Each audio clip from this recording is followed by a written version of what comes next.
আপনারা যে প্রতিবন্ধী চাচাটিকে দেখতেছেন, অবশ্য চাচাটি অনেক ভালো মানুষ, খুব অসহায় চাচা। সবাই দেখলে চাচাকে কিছু দিয়ে যাবেন। চাচা অবশ্য বেশি টাকা নেয় না, অল্প দিলেই খুশি হয়। চাচাকে সবাই একটু সহযোগিতা করবেন।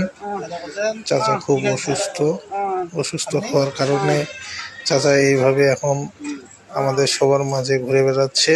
চাচা আগে একজন খুব ভালো ব্লগার ছিল, চাচা এখন সেই পথ ছেড়ে দিয়ে নতুন পথ বেছে নিয়েছে। চাচাকে সবাই সহযোগিতা করবেন, আপনারা পাশে থাকবেন। চাচা কিন্তু আগে খুব ভাইরাল ছিল ফেসবুকে, এখন চাচাকে দেখা যাচ্ছিল।